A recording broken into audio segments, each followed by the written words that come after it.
Somewhere between midlife success and midnight restlessness, you start hearing a quiet voice. It asks questions that achievement can't answer. Ellen heard it the morning after her retirement party.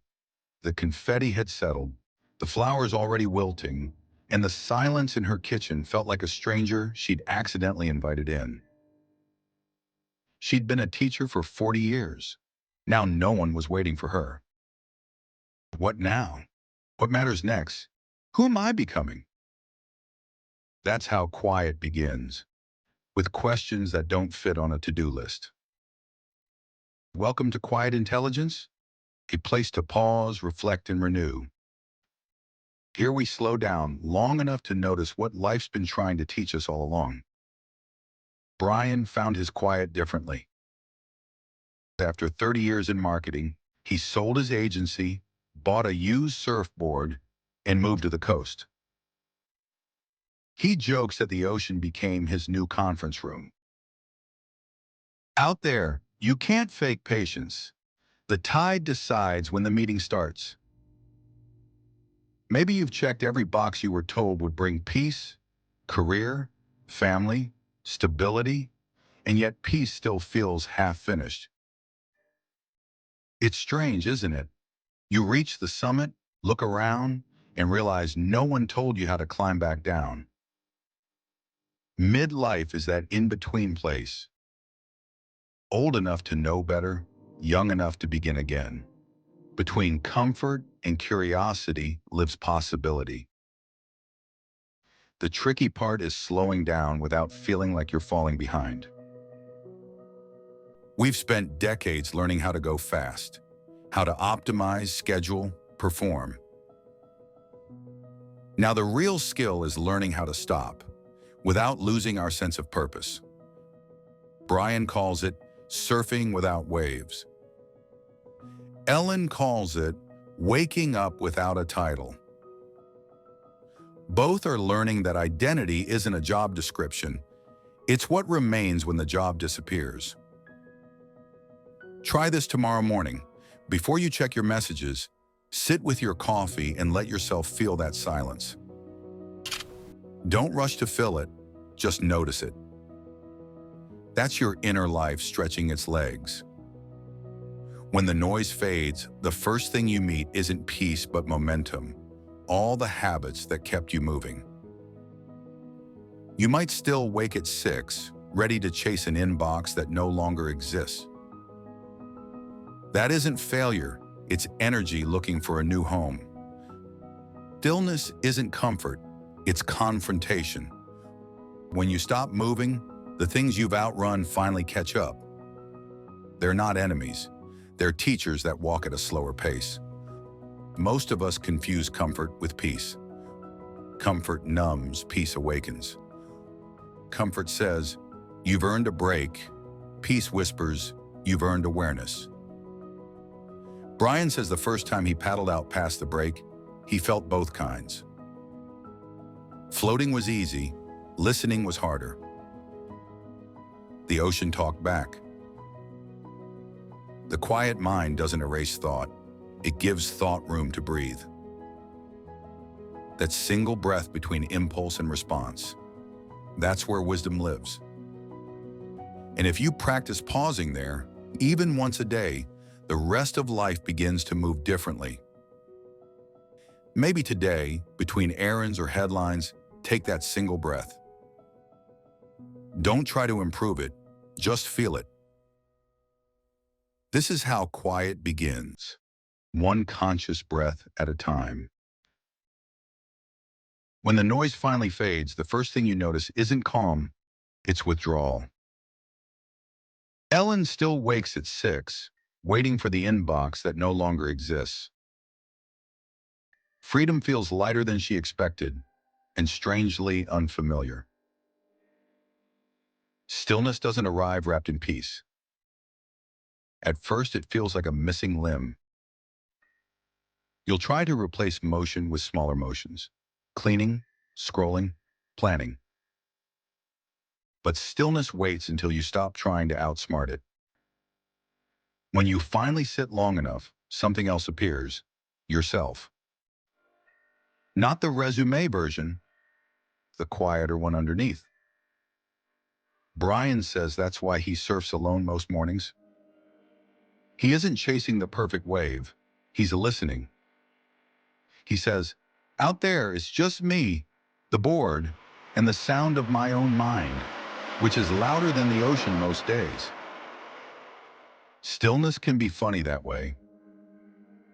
It shows how dramatic the mind can be when it doesn't have a project. Every small sound becomes a headline. Stay longer, and those noises turn into rhythm. Try this sometime. Sit for 3 minutes and listen for the faintest sound in the room. Not to analyze it, just to notice it. Awareness grows like dawn entering a dark room.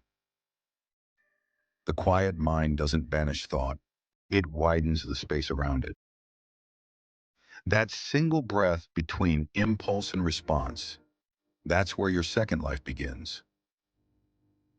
Ellen practices this with her grandchildren. When one spills juice, she takes that breath before speaking.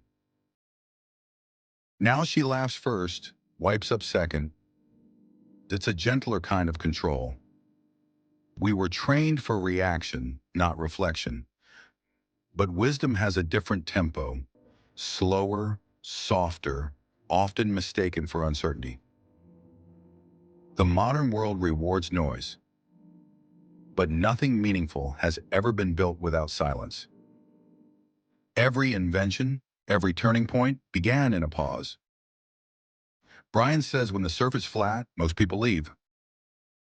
He stays. Waiting is part of the ride.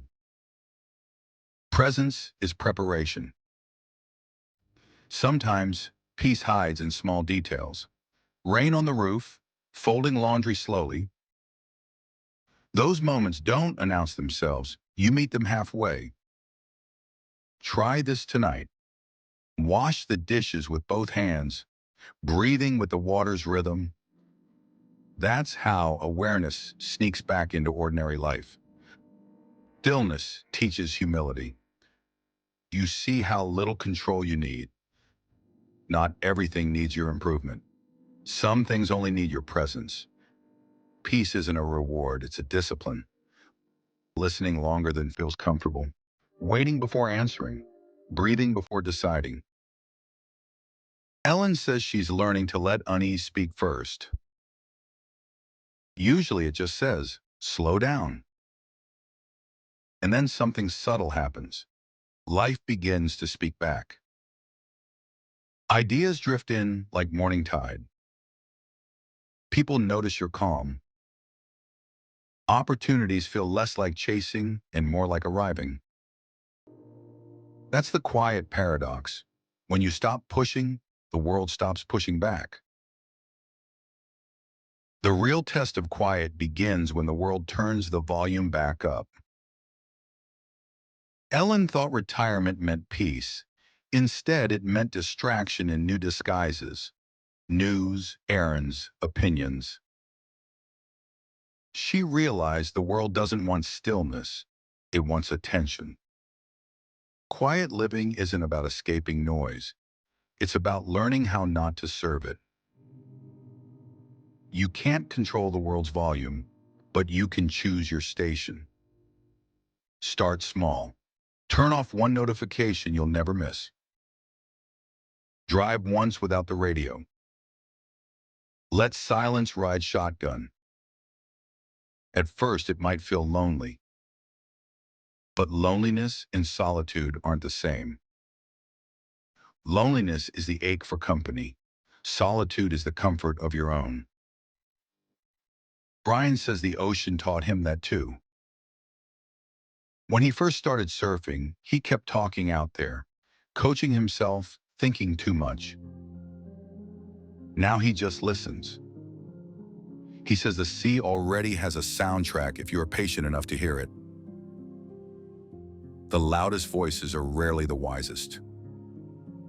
You learn to measure ideas not by their volume, but by their depth. Depth takes time, and time is the new luxury. Maybe that's what this stage of life offers. A new kind of wealth, attention. What you notice becomes your world. Notice beauty, and life expands. Notice noise, and it contracts. Try this. Next time you step outside, name 3 things you can see but never really look at. The color of a door, the pattern of clouds, the sound of wind through leaves. In this season, wisdom replaces ambition. You stop competing and start connecting. You stop performing and start participating. Ellen mentors weekly at the library. No deadlines, just curious faces. Humor becomes a kind of grace. When you drop something and your knees protest, you laugh instead of curse. That laugh is freedom, proof you've stopped fighting time. Quiet people aren't passive, they're precise. We speak less so we can mean more. Saying no kindly is compassion for others and yourself. Try this. Next time you're asked to do something you don't have energy for, take 1 breath before answering. If it feels heavy, say no. If it feels light, say yes.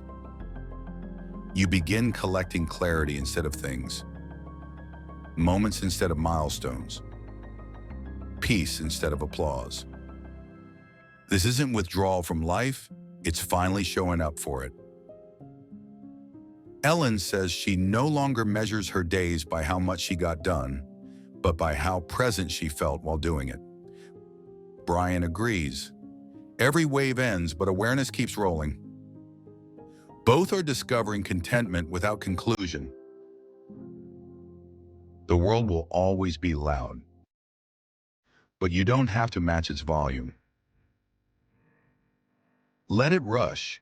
Move like the tide, steady, deliberate, alive. Quiet intelligence isn't a brand, it's a practice. Pausing before you react, listening before you speak, living before you run out of time. Thank you for being here at the beginning of Quiet.